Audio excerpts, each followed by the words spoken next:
नमस्कार, मी ज्ञानदा कदम. माझा विशेष बुलेटिनमध्ये आपल्या सर्वांचं स्वागत. रोज रात्री 8 वाजता माझा विशेष बुलेटिनमधून तुम्हाला पाहायला मिळतील विश्वासार्ह, अचूक आणि थेट बातम्या.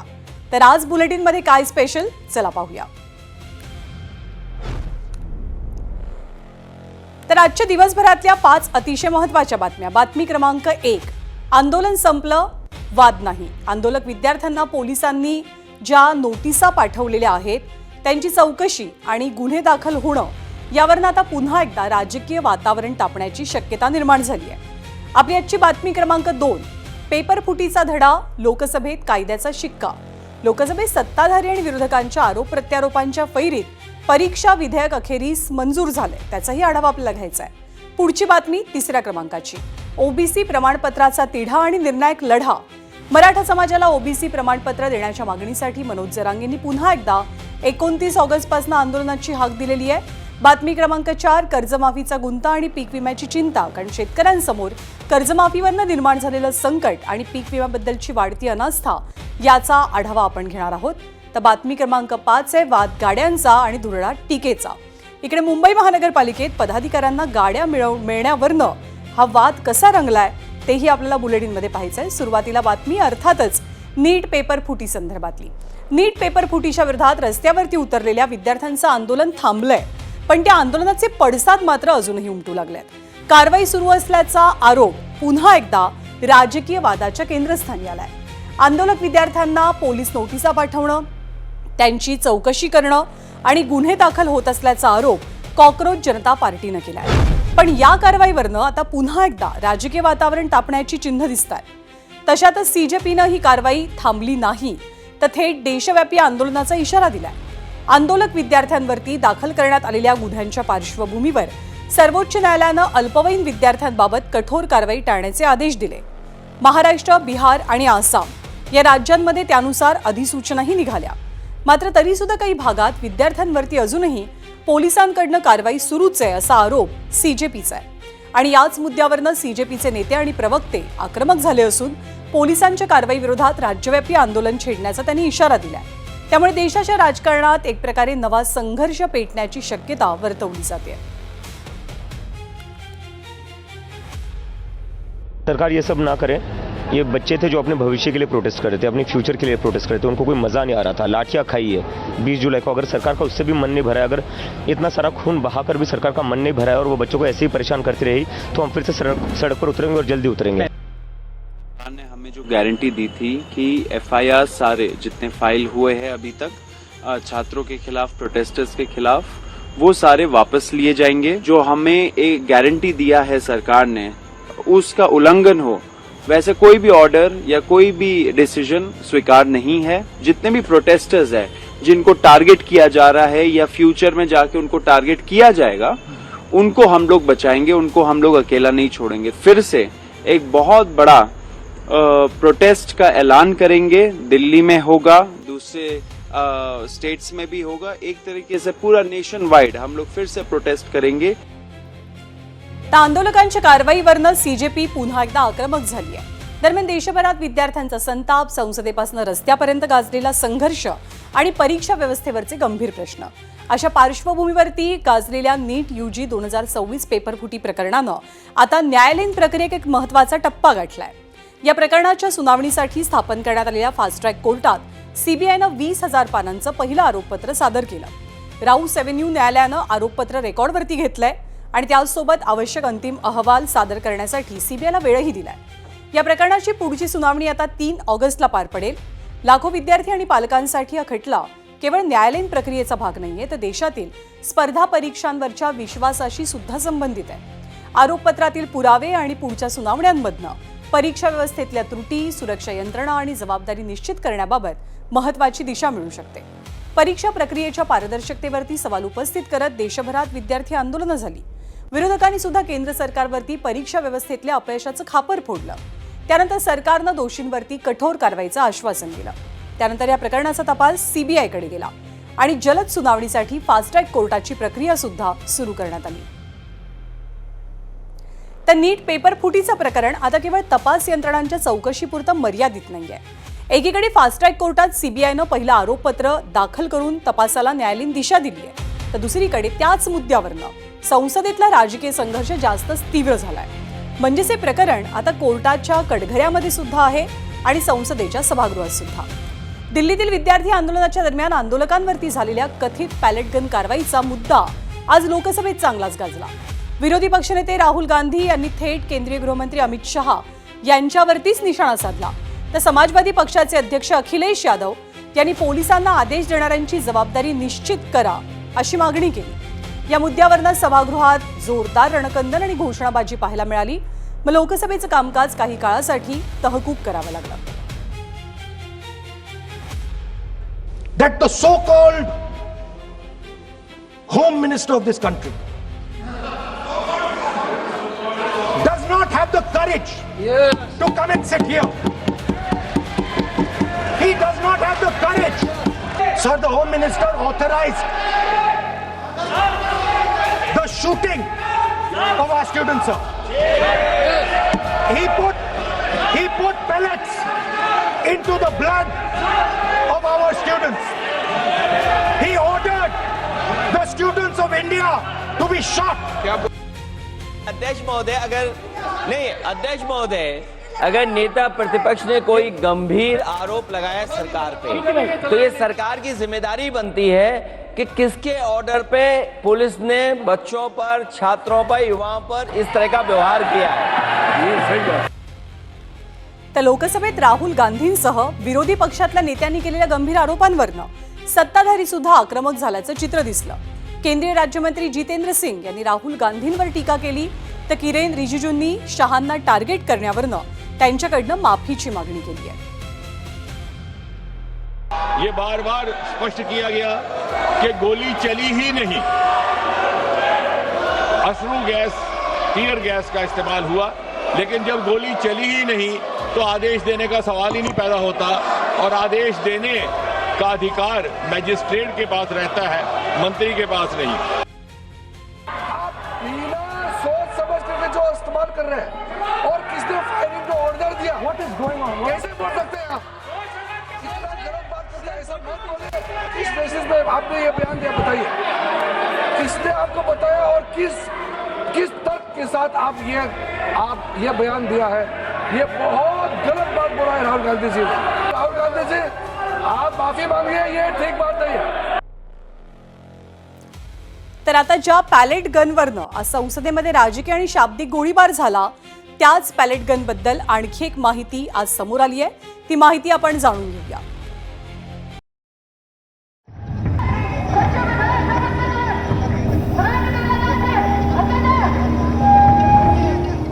जुलैला दिल्लीच्या रस्त्यावर ही अवस्था होती.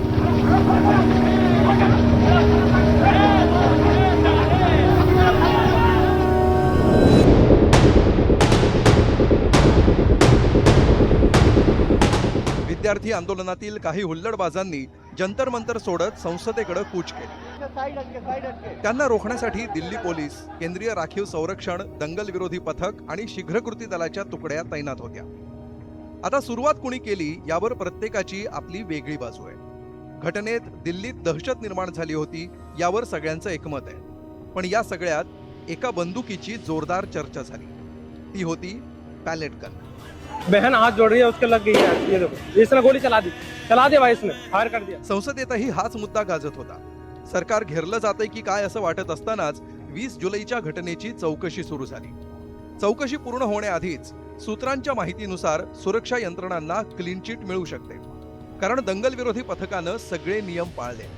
गर्दी पांगवण्यासाठी वेळोवेळी सूचना दिल्या. अश्रुधूर सोडणं आणि लाठीचार्ज सुरुवातीचे उपाय केले. तरीही जमाव नियंत्रणाबाहेर असल्यानं पंप ॲक्शन गनचा वापर केला, जे घातक नाहीये अशी माहिती यंत्रणांकडून सांगण्यात येते. म्हणूनच की काय संसदेतही सरकारकडून यंत्रणांनी कोणतीही चूक केली नसल्याचा दावा वारंवार केला. असं असलं तरी पॅलेट गन्सचा वापर झाला होता की नव्हता हे तर अंतिम अहवालानंतरच कळेल. तुर्तास तरी पॅलेट गन्सवरून राजकारण जोरदार पेटलंय हे खरं. स्पेशल रिपोर्ट, एबीपी माझा. तर सोशल मीडियावरनं सुरू झालेला आवाज, दिल्लीच्या रस्त्यांवरती आंदोलनाचं रूप घेणारा संघर्ष आणि आता संभाजीनगरमध्ये झालेलं जल्लोषी स्वागत अभिजित दिपकेंच्या राजकीय प्रवासातला हा एक नवा टप्पा मानला जातोय.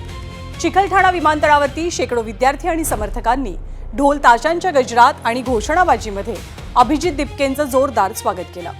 अभिजित दिपके जसे विमानतळाबाहेर आले तसं त्यांच्या आई वडिलांनी पुढे होत त्यांची गळाभेट घेतली. यावेळी तिघेही भाऊक झाले होते. छत्रपती शिवाजी महाराजांना अभिवादन आणि डॉक्टर बाबासाहेब आंबेडकरांना पुष्पांजली अर्पण करत त्यांनी आपल्या आंदोलनाला सामाजिक आणि वैचारिक संदर्भ देण्याचा प्रयत्न केला. मात्र या स्वागतामागे केवळ उत्साह आहे की आगामी राजकीय समीकरणांची चाहूल याची सुद्धा चर्चा आता सुरू होतीये.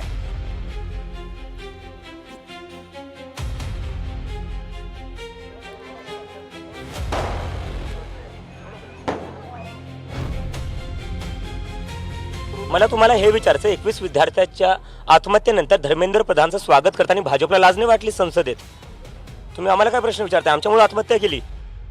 मुझे लगता है उनको इन्फ्लुएंसर बनना चाहिए. बहुत अच्छा कर रहे हैं वो, एज ए इन्फ्लुएंसर बहुत अच्छा काम कर रहे हैं. प्रधानमंत्री की कुर्सी छोड़ दे, इन्फ्लुएंसर बन जाए, प्रधानमंत्री का काम कोई और कर लेगा.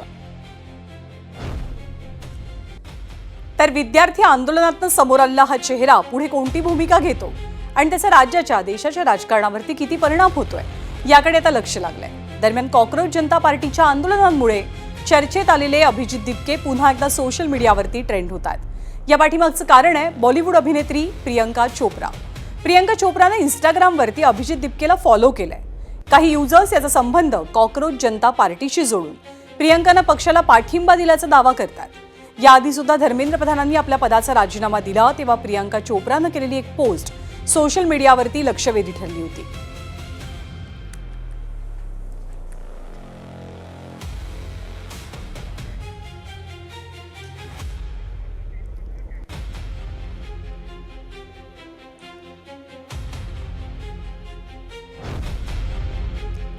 तर पेपर फुटीचा तपास कोर्टात पोहोचलाय. आंदोलनाचा आवाज संसदेत घुमतोय आणि राजकीय आरोप प्रत्यारोपांनी वातावरणही तापलंय. पण या सगळ्या संघर्षाच्या केंद्रस्थानी आहेत ते लाखो विद्यार्थी.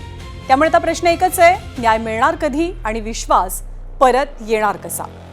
या बातमीनंतर आपण आज दिवसभरातल्या पुढच्या महत्त्वाच्या बातमीचा आढावा घेऊया. तर नीट पेपर फुटीच्या घटनेनंतर देशभरात निर्माण झालेला संताप अद्याप शांत काही झालेला नाहीये आणि या संपूर्ण प्रकरणाचे पडसाद थेट संसदेमध्ये सुद्धा उमटलेत.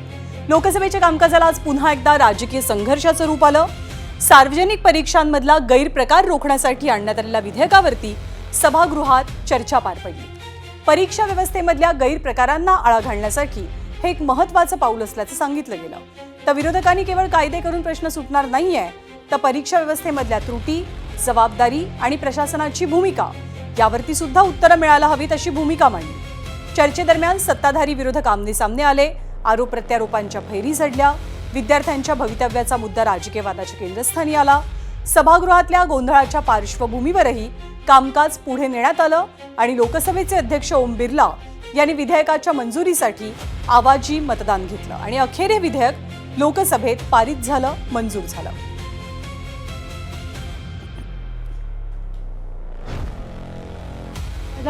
में ये ऑलरेडी बिल पास हो चुका है और इसमें कम से कम 101 रिकमेंडेशन थी. 2024 में पास होने के बाद भी जहां लगातार पेपर लीक हो रहे हैं, तो कहीं ना कहीं इस सिस्टम ही भारतीय जनता पार्टी ने जो बैठाया हुआ है और जो भारतीय जनता पार्टी की साठगांठ से बैठा हुआ है पूरा ध्वस्त हो चुका है. एंड ये अलाउ कर रहे हैं कि सिस्टम में जो करप्शन है वो सीप इन करे और उसकी जो जड़ें हैं वो अंदर तक फैल चुकी हैं. और मुझे नहीं लगता है कि इस तरह के कोई भी अमेंडमेंट्स लाके कोई फर्क पड़ने वाला है, क्योंकि भारतीय जनता पार्टी की जो सरकार है इनकी नीयत और नीति दोनों साफ नहीं है. और इसका जो खामियाजा है वो हमारे देश का युवा भुगत रहा है आज. तर हे विधेयक लोकसभेत मंजूर झालंय. दरम्यान कोणकोणत्या परीक्षा या कायद्याच्या कक्षेत येतील यावरती आपण एक नजर टाकूया. सरकारच्या विविध सार्वजनिक परीक्षा आणि भरती परीक्षा, NTA मार्फत घेतल्या जाणाऱ्या नीट UG, JEE, UGC नेट आणि CUET या परीक्षा, UPSC, कर्मचारी निवड आयोग, रेल्वे भरती मंडळ आणि IBPSच्या परीक्षा सोबतच केंद्र सरकारच्या विविध भरती परीक्षा. तर हे विधेयक जरी पास झालेलं असलं तरी त्याआधी अँटी पेपर लीक विधेयकावरती लोकसभेतील चर्चेच्या दरम्यान काँग्रेस खासदार प्रियंका गांधींच्या एका वक्तव्याची सध्या देशात जोरदार चर्चा आहे. देशातल्या परीक्षा पद्धतीत बदल व्हावेत आणि गैरप्रकार रोखले जावेत यासाठी पंतप्रधान मोदींनी एका विशेष टास्क फोर्सची घोषणा केली. पण या टास्क फोर्समधील एक सदस्य असलेले IIT मद्रासचे संचालक व्ही कामाकोटी यांचा प्रियंका गांधींनी आक्षेपार्ह शब्दात उल्लेख केल्यामुळे नवीन वाद निर्माण झाला. प्रियंका गांधींनी थेट नाव जरी घेतलेलं नसलं तरी त्यांचा रोख किंवा इशारा समितीमधील सदस्य व्ही कामाकोटी यांच्याकडे होता हे स्पष्ट होतं. त्यांच्या वक्तव्यानंतर संसदेत मोठा गोंधळ झाला. भाजप खासदारांनी यावरती आक्षेप घेतला. नीट परीक्षेतील पेपर फुटीचं प्रकरण आणि त्यानंतर झालेल्या मोठ्या आंदोलनांच्या पार्श्वभूमीवर ही उच्चस्तरीय समिती स्थापन करण्यात आली आहे.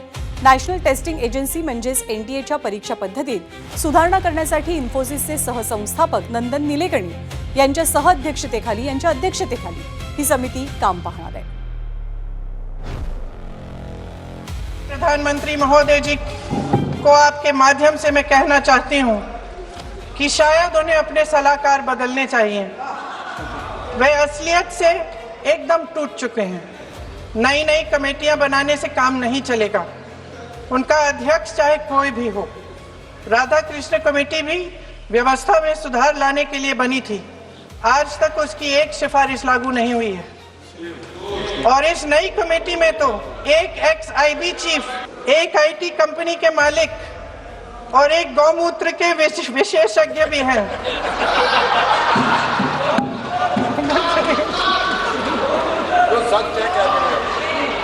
इन्हें शिक्षा के बारे में क्या पता जी. प्रोफेसर वी कामाकोटी जी के बारे में उन्होंने जो टिप्पणी की, कौन है प्रोफेसर वी कामाकोटी जी? हमारे फॉर्मर चेयरमैन है आर्टिफिशियल इंटेलिजेंस टास्क फोर्स के. RSS से होने का कोई गुनाह नहीं. अगर होंगे भी तो उनको गर्व होना चाहिए इस बात का कि RSS के हैं. आप भी ज्वाइन कर लीजिए, आप भी ज्वाइन कर लीजिए. थोड़े संस्कार आ जाएंगे, थोड़े संस्कार आ जाएंगे. देश के बारे में सोचना शुरू कर देंगे अगर आप RSS का हो जाएंगे तो. IIT मद्रास की फैकल्टी थे 2001 से 2022 तक. PhD डिग्री उनकी कंप्यूटर साइंस और इंजीनियरिंग में है. आपका पूरे परिवार की डिग्रियां भी जोड़ लें तो इनके बराबर नहीं हो पाएंगी. तर लोकसभेत बोलताना प्रियंका गांधी यांनी ज्यांना हिणवलं ते कामाकोटी नेमके कोण आहेत, त्यांचं आजवरचं कार्य काय काय आहे हे आपण जाणून घेऊया.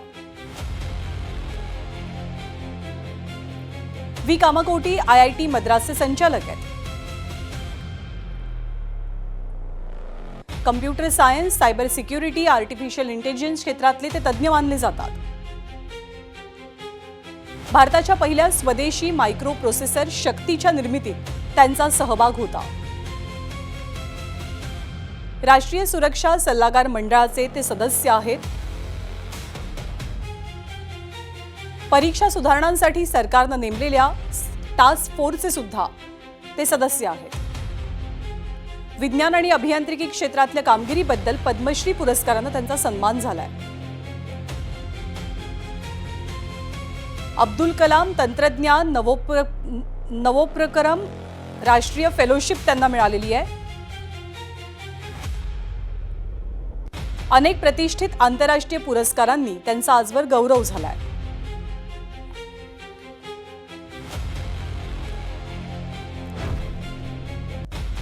तर संसद म्हटलं की आठवतात किंवा नजरेसमोर येतात ते महत्त्वाचे गंभीर मुद्दे, धोरणांविषयीची चर्चा आणि राजकीय आरोप प्रत्यारोप. पण यावेळेला संसदेतलं चित्र थोडं वेगळं होतं. कारण देशातील तरुण पिढी म्हणजे जेन झी ज्या भाषेत संवाद साधते त्याच भाषेची झलक थेट लोकसभेच्या चर्चेतही पाहायला मिळाली. जेन झीच्या आंदोलनावरनं संसदेत रणकंदन सुरू असताना त्यांच्या आक्रमक शैलीवर आणि भाषेवर टीका करणारे नेते चर्चेदरम्यान जेन झीच्या शब्दांचाच आधार घेताना दिसले. सत्ताधारी आणि विरोधी पक्षातल्या खासदारांनी आपापले मुद्दे मांडताना फोमो, MIA, क्लॉकटेट आणि कुचूपुचू यासारख्या शब्दांचा वापर करत राजकीय टोलेबाजी केली. एकीकडे तरुण मुलांच्या भाषेवरती आक्षेप आणि दुसरीकडे त्याच भाषेचा राजकीय हत्यार म्हणून वापर हेच या चर्चेचं वैशिष्ट्य ठरलं.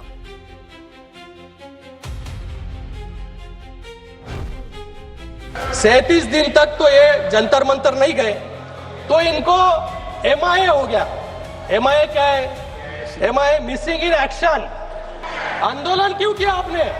उनको फोमो हुआ, FOMO, fear of missing out, fear of missing out. अरे बच्चे यहाँ पर आंदोलन कर रहे हैं, हम क्या कर रहे हैं? तो हम चले गए पीएम आवास पर। फोमो होने के बाद लहू इनको डेलुलू हुआ, डेलुलू डॉक्टर श्री डेलुलू डेल्यूशन। जहां पर कांग्रेस शासित यूपीए ने पॉलिसी वैक्यूम करा, वहीं पर अगर मैं जेनजी की भाषा को बोरो करूं, then I will have to say Modi ji clocked it and provided a legislative solution. But while Narendra Modi provided an anti-paper leak law, a very robust law, which today is being even more formidable, all that the opposition did was chase political opportunism. ये Gen Z जिनके जबान पे शहीद आजम भगत सिंह का इनकलाब जिंदाबाद का नारा था, और जब वो कभी आपसे टकराते थे तो दूसरा नारा देते थे, वास्ते गुने हुइयां। इतने प्यार से, इतनी खूबसूरत तरीके से इस्तीफा मांगते थे, कहते थे, जब आपसे इस्तीफा भी मांगते थे तो कहते थे कुचू पुचू इस्तीफा दे दो, आज हमारा जन्मदिन। तर संसदेमधल्या गंभीर विधेयकावरच्या चर्चेत जेन झी पिढीतील लोकप्रिय शब्दांचा वापर झाल्यामुळे या चर्चेला वेगळीच रंगत आली।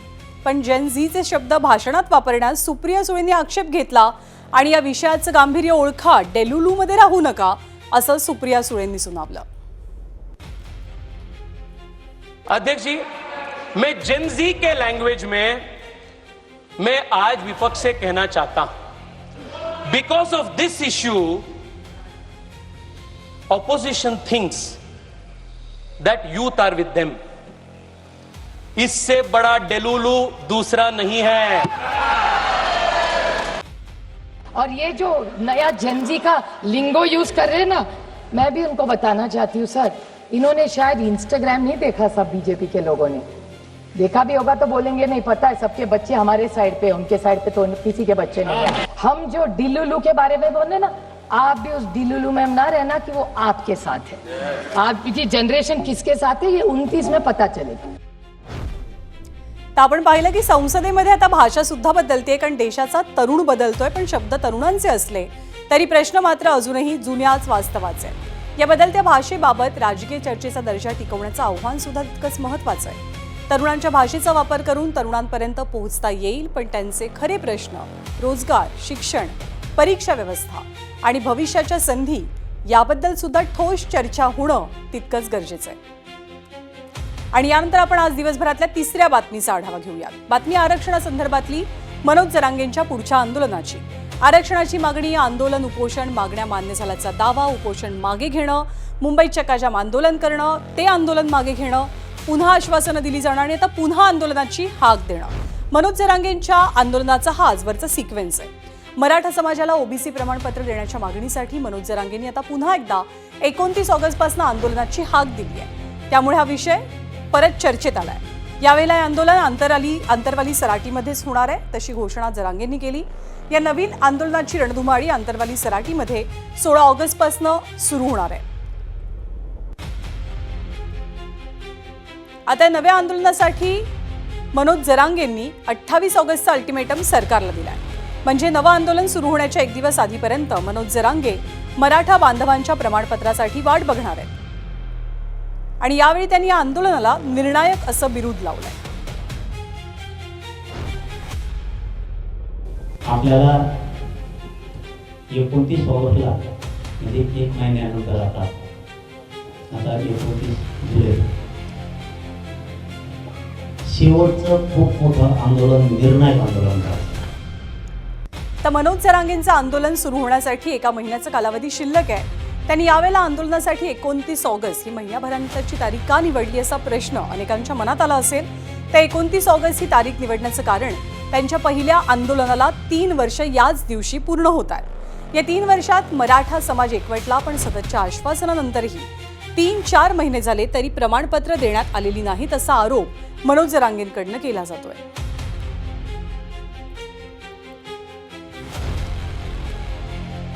स्थानिक चौकशीचा अहवाल आधीचा होता, त्यावेळेस प्रमाणपत्र निघत होते। आता हे निकाय करून नवीन एसओपी आणली, नवीन काही बदल केले, स्थानिक चौकशी अहवालात 3-4 महिने झाले प्रमाणपत्र निघाले। हैदराबाद गॅझेटियरनुसार सगळे प्रमाणपत्र मराठवाड्यातले घ्यायचे, त्याशिवाय आंदोलन थांबवायचं नाही. 29 ऑगस्ट पासून सुरू. तर मनोज जरांगे यांनी या नवीन आंदोलनाला निर्णायक असं म्हटलंय. यावेळी त्यांच्या मागण्या नेमक्या कोणकोणत्या आहेत तेही समजून घेऊया. ज्या 58 लाख नोंदी राज्यात सापडल्यात त्यांना ओबीसी प्रमाणपत्र दिलं जावं. मागणी क्रमांक 2, हैदराबाद गॅझेटनुसार प्रमाणपत्र मिळावं. तिसरी मागणी, सातारा संस्थान, कोल्हापूर, औंध, पुणे गॅझेटियर लागू केलं जावं. आंदोलकांवरच्या सर्व केसेस मागे घेण्यात याव्यात. ओबीसीना दिल्या जाणाऱ्या सर्व सुविधा मराठा समाजाला सुद्धा द्या.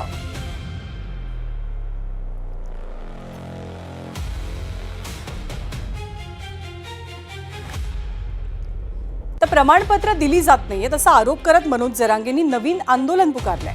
पण राज्याच्या मुख्यमंत्र्यांनी मात्र हे प्रमाणपत्र मागितल्यानंतरच दिलं जातं असंही स्पष्ट केलंय. जात प्रमाणपत्र हे मागितल्यानंतर मिळतं आणि ज्या ज्या लोकांनी जात प्रमाणपत्र मागितले त्यांना ते प्रमाणपत्र मिळालेले आहेत. माझ्या माहितीप्रमाणे पेंडन्सी अतिशय कमी आहे.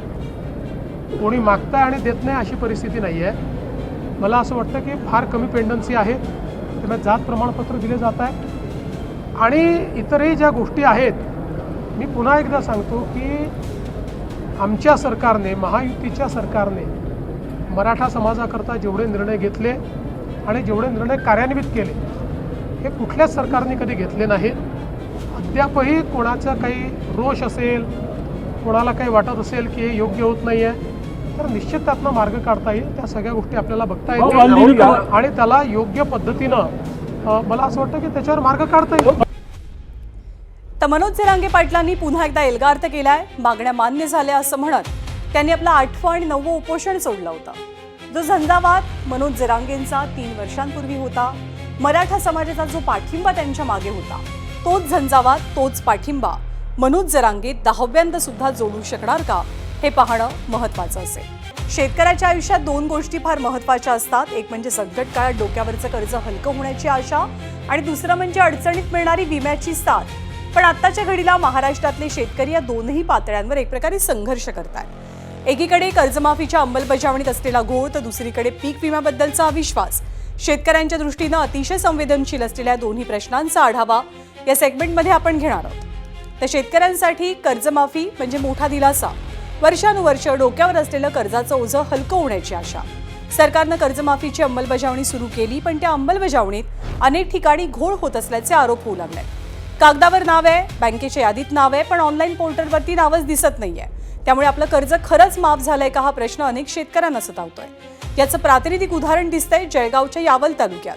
यावल तालुक्यातील भालशिव गावचे शेतकरी मधुकर कोळी गेल्या 3 दिवसांपासून बँक आणि CSC सेंटरमध्ये हेलपाटे मारतात. अडचण आपल्याला फक्त सर्व मुक्ती होणार, कर्ज येते, पण मग ते आपल्याला ते ट्राम्प हाऊसवर आपल्याला याच्यावर येत नाही आहे. कशावर येत नाही? ते मशीनवर. मी एक कागद घेऊन फिरून राहिला. म्हणजे माफ झालंय तुमचं कर्ज? हा, माफ झालं. तुम्हाला कसं सगळ्याला माफ झालं का? हा, माफ झालंय कळलं कसं तुम्हाला? आमच्या या ऑफिसला लायलंय ना या. तर मधुकर कोळी यांच्या समस्येवरती यावल जिल्हा बँकेच्या शाखेचे व्यवस्थापक योगेश फंजारी यांनी महत्त्वाचं स्पष्टीकरण दिलंय. बँकेच्या सुद्धा नोटीस बोर्डावर त्या याद्या जाहीर करण्यात आलेल्या आहेत. त्याच्यासोबत ज्या बँकेशी संलग्न संस्था असलेल्या विकास सोसायटीज वगैरे आहेत, तिथेही त्या याद्या जाहीर करण्यात आलेल्या आहेत, जेणेकरून शेतकऱ्यांची धावाधाव होऊ नये किंवा शेतकऱ्यांना योग्य माहिती वेळेवर मिळावी, त्यांच्या गावात मिळावी म्हणून बँकेने त्यांच्या गावात ग्रामपंचायती असतील किंवा विकास सोसायटीज असतील यांच्या नोटीस बोर्डावरती याद्या जाहीर केलेल्या आहेत. आता कर्जमाफीबद्दल शेतकऱ्यांच्या मनात अनेक प्रश्न आहेत, तर दुसरीकडे नियमितपणे कर्ज फेडणारे शेतकरी सुद्धा प्रश्न उपस्थित करतात.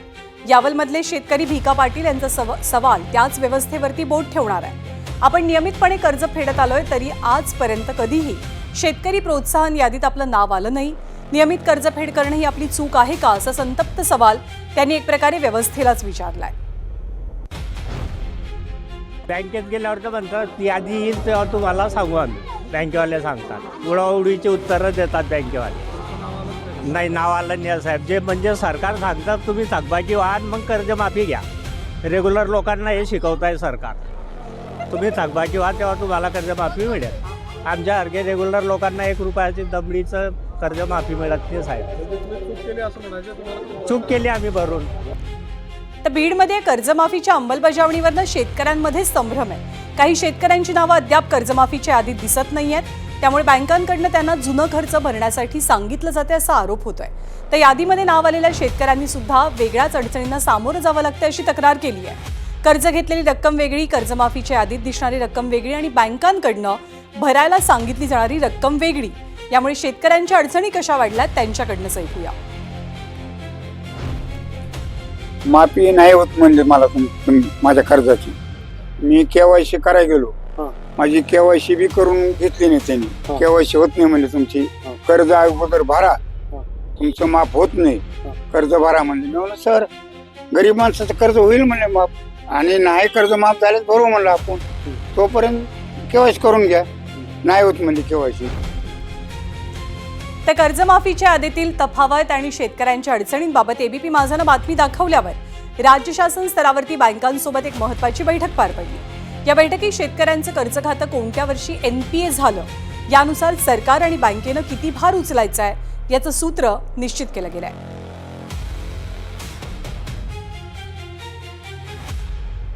त्या सगळ्या संदर्भात मुख्यमंत्र्यांनी काय प्रतिक्रिया दिली आपण पाहूया. अकाउंट्स NPA होते, या NPA अकाउंट्समध्ये NPA असताना देखील बँकांनी त्याच्यामध्ये व्याज लावलं होतं. पण ज्यावेळेस बँकांची आमची चर्चा झाली त्यावेळी बँकांनी 2 गोष्टी कबूल केल्या. एक, NPA वरचं व्याज ते कमी करतील, ते काढून टाकतील. आणि दुसरं, कर्जमाफीच्या दरम्यान अकाउंट आणि अकाउंटमध्ये पैसे येणं या दरम्यानच्या कालावधीचं व्याज ते काढून टाकतील. त्यामुळे अकाउंटमध्ये जरी व्याज दिसत असलं तरी बँकांनी त्या व्याजाशिवाय कर्जमाफी मान्य केलेली आहे. तर कर्जमाफी 2 लाखांची जाहीर झालेली असली तरी प्रत्यक्षात शेतकऱ्यांच्या खात्यावरती कमी रक्कम येत असल्यामुळे बळीराजामध्ये संभ्रमाचं वातावरण आहे. हा नेमका घोळ काय आहे हे क्लिष्ट गणित सोपं करून सांगतोय माझा सहकारी अमोल जोशी. त्यावेळी एखादा शेतकरी कर्ज घेतो आणि 3 वर्ष जर त्या कर्जाची परतफेड केली नाही तर त्याचं खातं NPA मध्ये जातं. अशा NPA मध्ये गेलेल्या खात्यांची सरकारनं वर्षानुसार आता विभागणी केलेली आहे. उदाहरणार्थ 30 सप्टेंबर 2021 किंवा त्यापूर्वी बँक खातं NPA झालेलं असेल तर त्याच्यामध्ये 35% सेटलमेंट, ज्याला OTS वन टाईम सेटलमेंट म्हणतात, ती होणार आहे. म्हणजेच काय की एखाद्या शेतकऱ्यांनी समजा 100 रुपये कर्ज घेतलं असेल आणि त्याचं खातं 21 पूर्वीचं असेल आणि ते NPA मध्ये गेलेलं असेल तर त्या शेतकऱ्याला बँकेमध्ये जाऊन फक्त 35 रुपये भरायचे आहेत आणि त्याचं खातं सेटल होईल. आता सरकार असं म्हणतं आहे की समजा आम्ही कर्जमाफी दिलीच नसती तर तो शेतकरी ज्यावेळी बँकेत आला असता 100 रुपये कर्ज असणारा तर त्याला तुम्ही 35 रुपये देऊन कर्जमाफी केली असती. तर एवढे 35 रुपयेच फक्त आम्ही देणार आहोत आणि वरचे 65 रुपये हे बँकांनी बेअर करायचे आहेत की जो हेअरकटचा भाग आहे. आणि त्यामुळे प्रत्येक वर्षासाठी ही आकडेवारी वेगवेगळी आहे. म्हणजेच ऑक्टोबर 21 ते सप्टेंबर 22पर्यंत 45% आहे, म्हणजे त्याच्या मूळ कर्जाच्या 45% रक्कम सरकार देईल. त्यानंतर 55%, 70% आणि शेवटी 1 ऑक्टोबर 24 ते 30 सप्टेंबर 25 मध्ये 85%. अशा प्रकारे ही NPAची आकडेवारी आहे. त्यामुळे जरी एखाद्याचं कर्ज 2 लाखांपेक्षा कमी असलं आणि त्याच्या खात्यामध्ये येणारी रक्कम त्याच्या कर्जापेक्षा कमी दिसत असली तरीसुद्धा 2 लाखांपर्यंतची सगळी कर्ज माफ होणार आहेत. फक्त या आकडेवारीवरून गोंधळून न जाणं हे महत्त्वाचं आहे आणि त्यासाठी ही आकडेवारी समजून घेणं आवश्यक आहे. त्या NPA खात्यांसंदर्भातली शेतकऱ्यांची अडचण एबीपी माझानंच समोर आणलेली होती आणि त्या बातमीचा आता इम्पॅक्ट पाहायला मिळतोय. राजकारणात वाद कशावरनं होऊ शकतात याचा अंदाज तुम्हा आम्हा सर्वसामान्यांना बांधता येणं कठीण बनलंय. आणि याचंच ताजं उदाहरण म्हणजे मुंबई महानगरपालिकेत पदाधिकाऱ्यांना गाड्या मिळण्यावरनं सुरू झालेला वाद. महानगरपालिकेतल्या पदाधिकाऱ्यांसाठी सध्या स्कॉर्पिओ N या गाड्या आहेत, पण त्यांना आता जवळपास दुपटीनं महाग असलेल्या इनोव्हा क्रिस्टा गाड्या हव्या झाल्यात. त्या अनावश्यक खर्चाचा आणि नव्या गाड्या हव्या असल्याचा मुद्दा आता चांगलाच पेटलाय. त्यावर आरोप प्रत्यारोप सुरू झाले. तर या सगळ्यामध्ये मनसे खेळण्यातली गाडी पालिकेला भेट देऊन उपहासात्मक आंदोलन करणार आहे. त्यावरने अनावश्यक विषयाचं राजकारण आज मुंबई महानगरपालिकेत चांगलंच रंगल्याचं पाहायला मिळालं.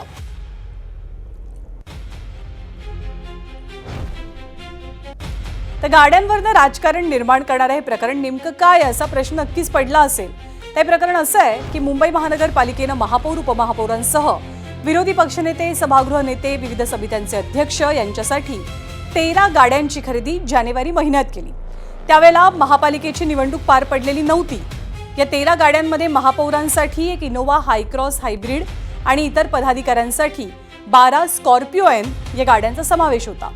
पण महापौरांच्या गाडीची किंमत 30 लाख रुपयांच्या घरात आहे, तर एका स्कॉर्पिओची किंमत 18 लाखांच्या आसपास आहे. त्यानुसार एकूण 2 कोटी 16 लाख रुपयांचा खर्च गाड्यांवरती झाला.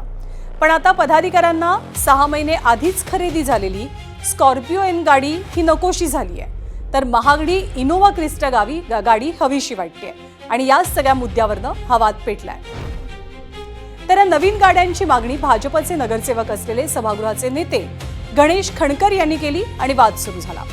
त्यांच्या म्हणण्यानुसार सध्याच्या स्कॉर्पिओ एन गाड्यांमुळे पदाधिकाऱ्यांना त्रास होतोय, तशा अनेक तक्रारी आल्या आणि हे वाहन प्रवासासाठी सोयीचंच नाहीये असा मुद्दा त्यांनी मांडला आणि त्याचमुळे नव्या गाड्यांचा आग्रह धरला जातोय.